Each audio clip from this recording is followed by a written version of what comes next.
আজকে আমি আমার পছন্দের মশলাটা ভেজে নিচ্ছি, কারণ হচ্ছে এখানে ইন্ডিয়ান যে দোকান আছে ওখান থেকে গরম মশলা কিনেছিলাম। কিনে তো পুরা আমি কারণ গরুর মাংসতে যখনই মশলাটা দিলাম, মানে এমন ধরনের গরুর মাংস আমি আগে কখনো খাইনি। ঝোলটা কেমন যেন একটু অদ্ভুত, বাংলাদেশি টেস্ট না, মনে হচ্ছে যে বাইরের কোনো কোথাও থেকে এনেছি, বা কেমন কেমন যেন আসলে মানে নিজেদের টেস্ট বাডের সাথে যায় না। তো আমি এখানে আমার পছন্দ মতন যেসব মশলা দিয়ে আমি সাধারণত আমার মশলাটা বানাই, প্রায় 12-14টা মশলা, সেটা দিয়েই এখন ভাবছি যে একবারে করে নিলে আমার ঝামেলাটা শেষ হয়। দিন দিন তো আর এগুলো নিয়ে সাফার করা যায় না। যাক, এগুলো এখন রেডি করে নিচ্ছি। তো এখানে ভেজে নিয়েছিলাম প্রথমে ধনিয়া আর কিছুটা ভাজা জিরা কিছুটা ঢেলে নিয়েছি, তার সাথে দিয়ে দিয়েছি কিছুটা কাঁচা জিরা। এই ভাজা জিরা, কাঁচা জিরা, ধনিয়া তিনটা হলো। এরপর এখানে আছে দারুচিনিটাকে একটু ভেঙে এরকম ভেজে নিব। সাথে আছে এলাচ, কালো এলাচ, তারপরে কালো গোলমরিচ, তারপরে এখানে আছে অল্প কিছু লং, 3টা স্টার আর জয়ত্রী, কিছুটা তেজপাতা, জায়ফল দুটাকে ভাঙবো, কিন্তু এটাকে ভাজবো না, কারণ জায়ফলের নিজেরই একটা সুন্দর ঘ্রাণ হয়, জায়ফল আর ভাজার দরকার হয় না। তারপর আছে শুকনো মরিচ, আর এখানে আছে শাহি জিরা। এই শাহি জিরাটাকেও একটু ভাবছি ভেজে নিব, না থাক ভাজবো না, হালকা শাহি জিরার এক্সট্রা ঘ্রাণ থাকে। তো কয়েকটা হলো আমাদের টোটাল মশলা, 1 2 3 4 5 6 7 8 9 10 11 12 13 14, টোটালে 14টা জিনিস একসাথে ভেজে নিলে এই সুন্দর ঘ্রাণের মশলাটা হয়ে যায়। আসলে আমি আমার আন্দাজ অনুযায়ী এখানে ভেজে নিয়েছি অল্প অল্প করে, তবে আমার এইটারই পুরা মানে 6 মাস খেতে পারবেন এমন টাইপের একটা রেসিপি আমার চ্যানেলে দেওয়া আছে।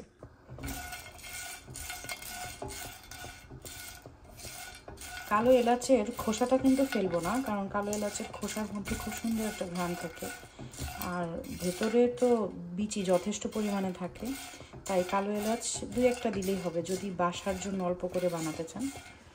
আর কালো এলাচের তাই খোসাটা ফেলছি না, ইভেন নর্মাল এলাচের খোসাও ফেলছি না, খোসা সহই সব ব্লেন্ড করে নেব।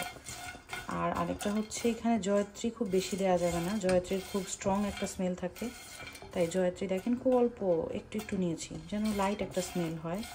আর সবচেয়ে সুবিধা হচ্ছে এই মশলাটা যদি করা থাকে, এই মশলাটা করা থাকলে আপনি ওই আপনার বিরিয়ানি, তেহারি, তারপর ধরেন এখন রোজার মধ্যে খাওয়া হয়েছে আলুর চপ, মানে বুট, যত ধরনের আপনি রান্না করবেন, ইভেন আপনি তান্দুরি চিকেন করবেন সেটার জন্য কিন্তু, বা চিকেন গ্রিল করবেন, যেটাই বলেন, আলাদা করে আপনার মানে মশলা কিনতে হবে না। এই মশলাটা সব কিছুর আপনার চাহিদা ফুলফিল করবে, তো এটা নিয়ে আর কোনো আপনার প্যারা নাই। একটু ভাজা হলেই হয়ে যাবে, জাস্ট ওকে।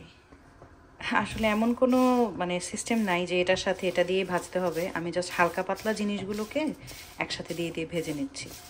এই জন্যই এখন ভাবলাম যেহেতু মরিচটা দিচ্ছি, এটার সাথে একটু তেজপাতাটা দিয়ে দিই। দেখেন অল্পতেই কিন্তু লাল হয়ে যাচ্ছে, আর আমি এখন চুলাটাকে একদম অফই করে দিয়েছি, গরমটাতেই একটু ভাজা টেলে নেওয়া, যেহেতু তেজপাতাটা একটু পাতা টাইপের জিনিস, এটা না হলে একদম পুড়ে খারাপ অবস্থা হয়ে যাবে।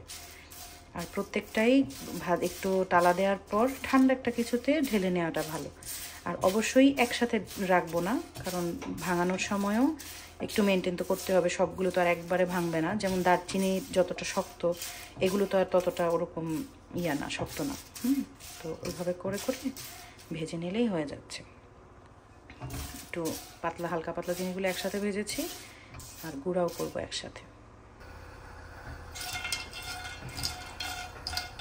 এখানকার দারচিনিগুলো খুব সুন্দর, আমি শ্রীলঙ্কাতে যে দারচিনি মানে খেয়েছি, শ্রীলঙ্কা থেকে এনেছিলাম, ওদের দারচিনিগুলোও এরকম খুব সুন্দর একটা স্মেল হয়।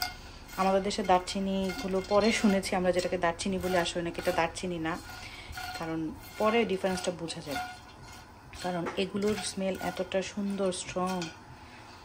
এই যে ভাজছি আর খুব সুন্দর একটা স্মেল হচ্ছে। তো আসলে দারচিনি আমরা যে কোনটাকে বলবো, আসলে দোকানে লোকরা যেটা বলে আমরা তো সেটাকেই বিশ্বাস করি। আমরা তো আর যেভাবে মানে ওভাবে তো আর চিনি না, যেহেতু যেটা বলে সেটাই বিশ্বাস করতে হয়। তো আমরা যা পাই তাই তো কিনি, কিন্তু এগুলো দেখতে সুন্দর, দেখলেই বোঝা যায় একদম অন্যরকম একটা স্মেল আসে। শুধু ভাজলাম না, এখানে শাহি জিরাটা আর জায়ফলটা, এই দুটো জিনিস ভাজিনি। আর এই যে এটা আলাদা করে রেখেছি, এগুলো একসাথে, তারপর এই ভারীগুলো একসাথে, আর এই পাতলাটা একসাথে। ব্যাস এটা করে নিলে আমার চিন্তা শেষ। আমি আসলে এমন একটা গরম মশলা এনেছি, এখানে একটা দোকান আছে স্যাফরন নামে, সব ধরনের মশলা পাওয়া যায়, অনেক মশলা। তো গরম মশলা লিখে আমি এটা রেখেছি, কিন্তু এটার কালারটা কেমন, যে কালারটা দেখি মনে হচ্ছে যে আসলে কেমন লাগবে, ঘ্রাণ শুনে দেখি ঘ্রাণটা কেমন আননোন, মানে গরম মশলার মতো লাগে না। তো গতকালকে গরুর মাংস বসিয়েছি, ওখানে অল্প পরিমাণে দিয়েছি।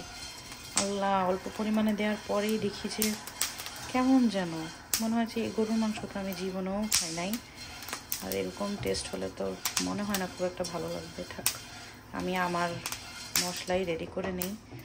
আসলে আমি আলসেমি করছিলাম, কারণ আমি মানে বাংলাদেশ থেকে আমি নিয়ে আসার জন্যই করেছি মশলাটা। আমি বাসায় আসলে বানিয়ে প্রায় আধা কেজির মতন বানিয়ে রেখে আসছি।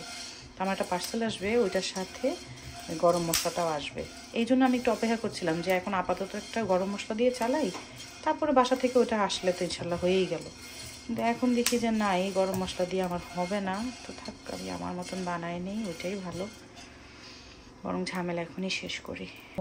ও আরেকটা কথা, সেটা হচ্ছে আমি এখন জায়ফল তো 2টা নিয়েছিলাম, 2টা নেওয়ার পর ভাঙার পর দেখি এটার স্মেলটা এত সুন্দর, এত স্ট্রং। এখন এটা 2টা যদি দেই তাহলে একটু বেশি হয়ে যাবে, এই জন্য আমি আর 2টা দিলাম না, আমি একটার হাফ দিয়েছি, আর একটা হাফ আমি রেখে দিব। এটাকে কখনো মাংসে দেওয়া লাগলে জাস্ট একটু এভাবে ঘষে গ্রেট করে দিলেও ভালো লাগবে ঘ্রাণটা।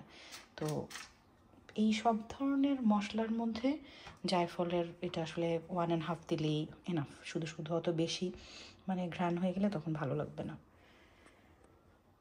আমার যেহেতু গ্রাইন্ডার কেনা হয়নি, তাই মামিদের বাসায় গিয়েছিলাম আমার মশলাগুলোকে একটু ভেঙে চুরে আনতে, ব্লেন্ড করে।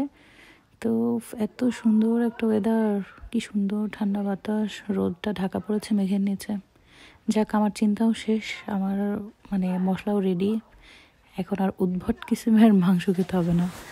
যাই, আমার ছেলে কাপড় মেলে দিচ্ছে, আমি যেয়ে আমার মশলাটা রেডি করি।